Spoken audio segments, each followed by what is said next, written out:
Saudara-saudara yang terkasih dalam nama Tuhan Yesus Kristus, selamat pagi.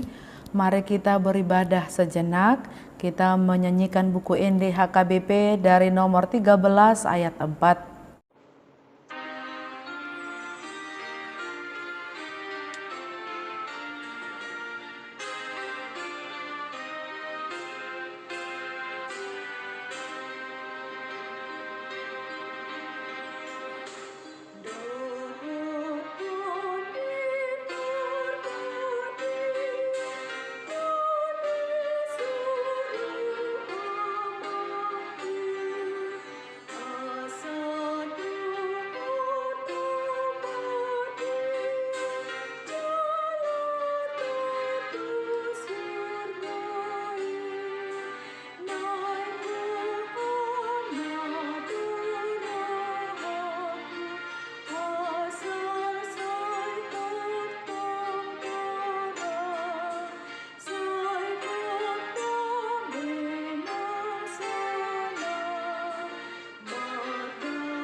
Kasih karunia dan damai sejahtera dari Allah Bapa dan dari Kristus Yesus Tuhan menyertai saudara-saudara. Amin. Saudara-saudara, firman Tuhan renungan harian Selasa 8 Februari 2022 dari kitab Yakobus pasal 3 ayat 18 mengatakan, "Dan buah yang terdiri dari kebenaran ditaburkan dalam damai untuk mereka yang mengadakan damai." Dalam bahasa Batak Toba dikatakan, alai di bagasan damedo disaburhon parbui hati goran di akka na mangulahon damai. Demikian firman Tuhan. Saudara-saudara, dalam kehidupan sehari-hari kita sering bertemu seseorang yang sedang berjuang untuk mewujudkan tujuan mulianya. Dan kita pun turut mendukungnya karena mulia tujuannya. Karena mata selalu tertuju pada tujuan mulia tersebut, sehingga terkadang kurang memperhatikan jalan atau cara mewujudkannya. Tidak jarang pula kita mendukung sikap tersebut. Yang penting kan tujuannya bagus. Kalimat ini menjadi tameng ketika ada yang mengingatkan ternyata cara untuk mewujudkan tujuan mulia itu salah. Yakobus 3 ayat 11 mengatakan, "Saudara-saudaraku, adakah pohon ara dapat menghasilkan buah zaitun? Dan adakah pokok anggur dapat menghasilkan buah ara? Demikian juga mata air asin tidak dapat mengeluarkan air tawar." Keselarasan antara niat dan tujuan sangat dipentingkan dalam hal ini. Maka orang yang bijaksana yang kebijaksanaannya datang dari Allah, ia akan menempuh jalan yang baik serta tidak menyombongkan perbuatan dan tujuan baik itu. Maka keselarasan cara dan tujuan pun terlihat konsistensinya. Mari sejenak belajar bagaimana orang hidup dalam bijaksana Allah. Mereka ciri-cirinya hidupnya tidak dipenuhi oleh iri hati. Dalam 1 Korintus 13 ayat 4 kita menemukan kasih itu tidak cemburu. Maka dari Korintus dan Yakobus 3 ayat 11 menggunakan istilah yang sama. Kata cemburu dan iri hati menggunakan istilah bahasa Yunani yang sama.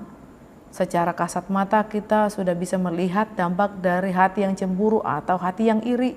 Sering sekali menimbulkan konflik yang bisa sampai membuat nyawa melayang. Dalam gereja tidak terkecuali, karakter buruk ini bisa saja kita temukan membuat beberapa tujuan yang sudah dirancang baik dengan semangat baik terhalang berjalan. Maka iri hati atau cemburu tidak boleh dianggap remeh. Sikap atau karakter ini harus diperbaiki dan dengan segera, karena dia bagaikan urat ilalang yang bersembunyi berlilit di dalam tanah. Kita dengan mudah dapat membayangkan bagaimana jika orang-orang Kristen memiliki hati yang murni dan tidak mementingkan diri sendiri, betapa indahnya kehidupan ini. Murni berarti tidak ada campuran atau kotoran yang melekat. Campuran atau kotoran maksudnya adalah motivasi yang salah atau ketidakbenaran. Maka jika hatinya murni, tidak memiliki motivasi terselip, ia menjadi pendamai, tak senang mencari gara-gara atau permusuhan. tidak suka membalas kejahatan dengan hal yang sama, tidak memiliki hati yang suka mengadu domba, sebaliknya hatinya memiliki karakter mendamaikan. Di pihak lain, hati yang murni ini juga tidak mampu melihat ketidakbenaran atau kesalahan mengakar terus sehingga dia akan berjuang memperbaikinya, tidak mundur. Yakobus dalam suratnya menekankan hubungan di antara iman yang benar dan kehidupan yang saleh. Iman yang sejati ialah iman yang teruji, iman yang aktif, mengasihi sesama seperti diri sendiri. Iman yang sejati ialah menyatakan diri dalam perbuatan baik, menguasai lidah dengan benar, mencari hikmat Allah, tunduk kepada Allah selaku hakim yang adil. Iman yang benar ialah sabar dalam penderitaan dan tekun dalam doa.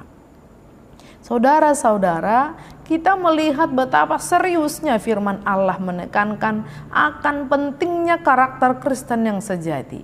Hendaklah kita melatih diri, membenahi hidup dengan memiliki hikmat Allah. Sebab hikmat Allah ialah murni dan lembut. Hikmat Allah ialah cinta, damai, dan sopan santun, mau memberi kesempatan bagi orang lain untuk mengemukakan pendapat dan bersikap mau mengalah. Dia penuh dengan belas kasihan dan perbuatan baik serta tulus ikhlas, terus terang dan jujur. Jika demikian kita dapat menyimpulkan, orang-orang pendamai akan menanam benih-benih perdamaian dan menuai panen kebaikan. Amin. Kita berdoa. Ya Tuhan Allah Bapa kami yang di surga, terima kasih untuk firman-Mu hari ini. Berilah kami hati yang mau hidup dalam hikmat surgawi, yaitu hikmat Allah.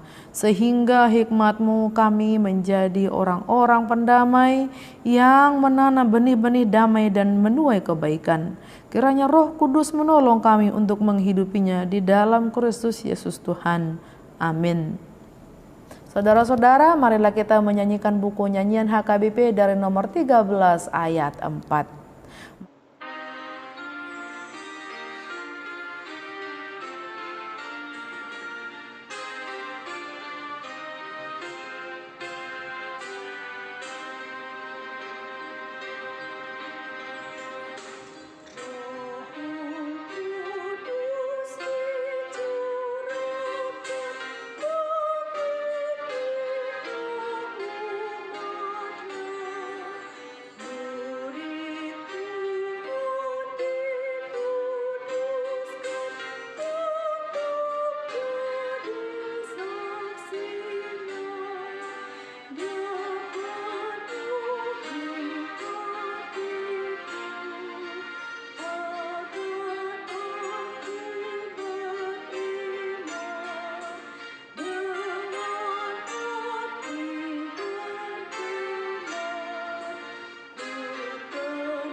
Marilah kita berdoa dalam doa Bapa kami.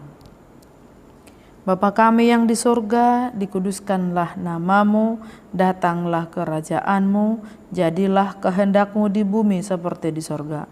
Berikanlah kami pada hari ini makanan kami yang secukupnya, dan ampunilah kami akan kesalahan kami seperti kami juga telah mengampuni orang yang bersalah kepada kami. Dan janganlah membawa kami ke dalam pencobaan, tetapi lepaskanlah kami daripada yang jahat. Karena Engkau punya kerajaan dan kuasa dan kemuliaan sampai selama-lamanya.